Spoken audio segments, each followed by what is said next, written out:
Oke, recording. Bismillahirrahmanirrahim. Assalamualaikum warahmatullahi wabarakatuh. Perkenalkan, nama saya Rizky Aditya Surya Pratama atau biasa disingkat SP, SSIMT. Lalu di pertemuan ke-13 untuk mata kuliah Biokimia Nutrisi atau disingkat BN atau Bionutrisi, saya akan lanjut menjelaskan tentang pewarna makanan. Jadi kalau di materi sebelumnya saya menjelaskan zat aditif secara general, di materi kali ini saya akan menjelaskan fokus ke pewarna makanannya itu sendiri. Oke? Baiklah, saya mulai saja dari definisi pewarna makanan. Jadi ada dua definisi yang bisa saya jelaskan. Yang pertama adalah menurut Permenkes RI nomor 722 Menkes per 9/1988 bahwa zat pewarna itu adalah bahan tambahan makanan atau BTM yang dapat memperbaiki atau memberi warna pada makanan. Warna pada makanan ini merupakan indikator kesegaran atau kematangan. Zat pewarna makanan dapat diperoleh dari bahan alam atau dari bahan buatan atau sintesis. Itu kira-kira definisi dari Permenkes ini. Lalu yang kedua, menurut International Food Information Council Foundation atau IFIC tahun 94, pewarna pangan adalah zat yang digunakan untuk memberikan atau meningkatkan warna suatu produk pangan sehingga dapat menciptakan image tertentu dan membuat produk tersebut lebih menarik. Itu terutama tujuannya ya, supaya dapat membuat makanan tersebut menjadi lebih menarik dengan warna-warna yang lebih eye catching gitu. Nah, ini secara lebih detailnya, ini contoh-contoh pewarna makanan. Tujuan dari kita menambahkan pewarna ini ke dalam makanan adalah ada 5, yaitu supaya memberikan kesan menarik bagi konsumen sehingga tertarik membeli. Lalu untuk menyeragamkan warna pangan, jadi supaya sama gitu warnanya, ya supaya seragam. Lalu untuk menstabilkan warna, karena kadang-kadang ada juga makanan ya yang warnanya itu nggak stabil dalam misalnya kurun waktu tertentu dia akan berubah warna sehingga menjadi tidak menarik lagi atau menjadi ya berbeda dari yang sebelumnya. Lalu untuk menutupi perubahan warna selama proses pengolahan. Dan yang terakhir, yang kelima adalah untuk mengatasi perubahan warna selama penyimpanan. Ini juga sama sih untuk menstabilkan warna masuknya. Jadi kalau ada juga makanan yang kalau disimpan lama itu bakal berubah warnanya dan biasanya menjadi tidak menarik lagi untuk dimakan. Makanya untuk itu mengatasinya ditambahkanlah pewarna ini supaya warnanya itu stabil gitu. Masuk ke nomor 3 juga supaya warnanya stabil walaupun disimpan lama. Nah, jenis-jenis zat pewarna itu seperti yang di definisi barusan saya jelaskan itu ada 2 jenis ya. Jadi untuk aneka jenis pewarna ini ada yang bentuknya macam-macam, ada yang bubuk, dalam bentuk pasta, atau dalam cairan yang diteteskan. Nah, ada 2 jenis untuk zat pewarna ini yaitu certified color and uncertified color. Jadi untuk certified color ini itu merupakan zat pewarna sintetik yang terdiri dari dye dan juga lake. Sedangkan untuk uncertified color itu adalah zat pewarna yang berasal dari bahan alami. Jadi untuk pewarna buatan itu nama lainnya adalah certified color dan untuk yang alami nama lainnya adalah uncertified color. Oke. Berikutnya adalah untuk pewarna alami contohnya ada 4 ini yang biasa digunakan ya di dalam makanan. Yang pertama adalah klorofil. Itu adalah zat warna alami hijau yang umumnya terdapat pada daun. Ya, klorofil itu warna hijau daun ya, sehingga sering disebut sebagai zat warna hijau daun untuk memberikan warna alami atau natural pada makanan, sehingga kelihatan hijau gitu.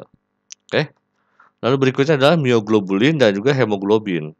Ini adalah zat pewarna merah yang biasanya untuk daging gitu, supaya dagingnya itu terlihat lebih menarik dan ya dagingnya ditambahkan pewarna ini supaya lebih warnanya berwarna merah dan lebih menarik untuk dimakan gitu.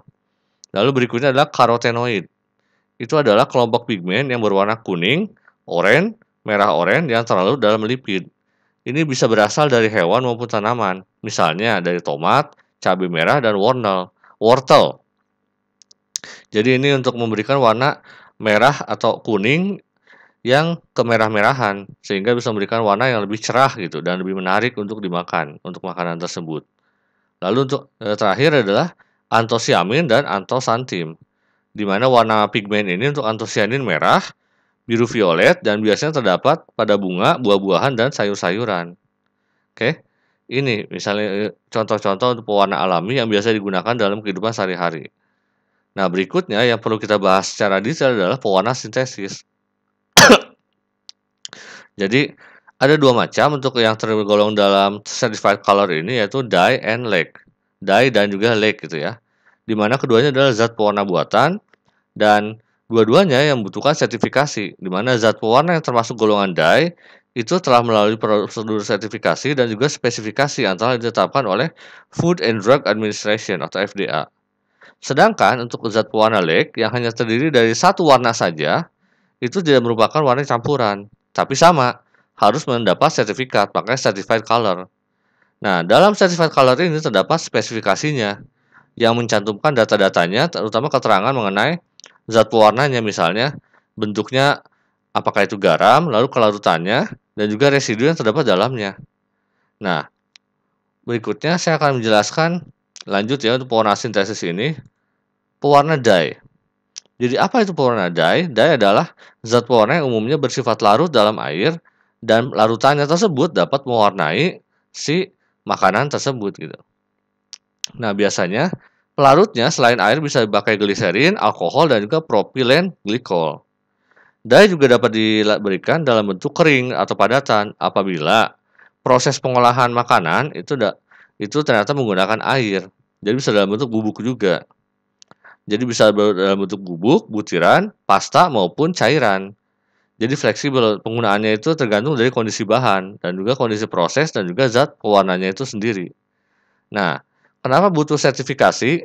Karena contohnya untuk pewarna dye ini adalah Amaranth, yang warnanya adalah tepung warna merah kecoklatan, yang mudah larut dalam air, sehingga dapat menghasilkan warna makanan itu berwarna merah lembayang atau merah kebiruan. Sehingga eye catching ya, merah kebiruan, jadi ada gradasi-gradasinya gitu. Tapi zat warna amaranth ini ternyata setelah diteliti bersifat karsinogenik atau bisa menyebabkan kanker dan embrio toksik dapat meracuni janin. Makanya sekarang penggunaannya itu sudah tidak diperbolehkan. Jadi biasanya pewarna dye ini ya bisa menyebabkan efek samping yang berbahaya bagi tubuh, karena itu butuh sertifikasi dan juga batasan-batasan yang sangat ketat untuk dapat digunakan dalam makanan. Beda dibanding pewarna alami yang uncertified, tidak butuh sertifikasi karena sudah 100% aman gitu bagi manusia. Oke, berikutnya adalah pewarna lake. Ini merupakan zat pewarna yang gabungan dari zat pewarna dye dengan radikal basa Al atau Ca yang dilapisi dengan hidrat alumina. Biasanya stabil pada pH, ini harusnya P kecil H besar ya, 3,5 sampai 9,5, dan di luar selang tersebut itu biasanya lapisan aluminanya akan pecah dan dye yang dikandungnya akan terlepas. Nah, daya mewarnai pada zat pewarna lake ini itu dengan membentuk dispersi yang menyebar pada bahan yang diwarnai gitu. Nah, ini juga sama sih, pewarna lake ini karena merupakan gabungan dari zat pewarna dye. Jadi kalau dye-nya sendiri berbahaya, ya otomatis lake ini bakal berbahaya juga. Karena itu lo butuh penelitian atau aturan regulasi yang sangat ketat untuk pewarna sintesis ini. Nah, ada namanya peraturan penggunaan zat pewarna, tapi di Indonesia karena undang-undangnya itu belum ada untuk penggunaan zat pewarna, maka ada juga kecenderungan penyalahgunaan pemakaian zat warna, banyak sekali tepatnya. Nah, ini untuk penggunaan pewarna yang aman sudah diatur melalui Peraturan Menteri Kesehatan RI Permenkes nomor 722 Menkes per 988 yang isinya mengatur tentang pewarna yang dilarang digunakan dalam makanan. Nah, pewarna yang diizinkan serta batas penggunaannya termasuk penggunaan bahan pewarna alami. Yang biasanya kalau pewarna alami ini aman ya, karena tidak menggunakan bahan-bahan sintesis atau pewarna yang berbahaya seperti dye and lake. Nah, seperti apa sih pewarna yang dilarang itu? Ya, terutama pewarna sintesis yang berdampak negatif pada kesehatan manusia. Biasanya ya, utamanya ada dua ini yang dilarang dan juga dampaknya sangat negatif sehingga sudah tidak boleh digunakan lagi. Untuk rodamin B, ini adalah bahan pewarna yang warna merah untuk rodamin B dan metanyl yellow untuk warna kuning. Ini adalah zat pewarna sintesis yang sudah dilarang untuk produk makanan karena dalam kandungannya itu ada residu logam berat yang sangat membahayakan bagi kesehatan. Jadi yang namanya logam berat kalau masuk ke dalam tubuh itu nggak bisa dicerna, otomatis akan jadi sampah dan otomatis nggak bisa dikeluarkan, biasanya seperti itu, dan akhirnya akan menjadi racun bagi tubuh. Yang kedua adalah tartazin dan indigotin. Ini adalah biasanya sebagian besar zat pewarna makanan yang digunakan ini menggunakan zat tartazin atau indigotin ini berasal dari batu bara. Jadi sama logam berat juga.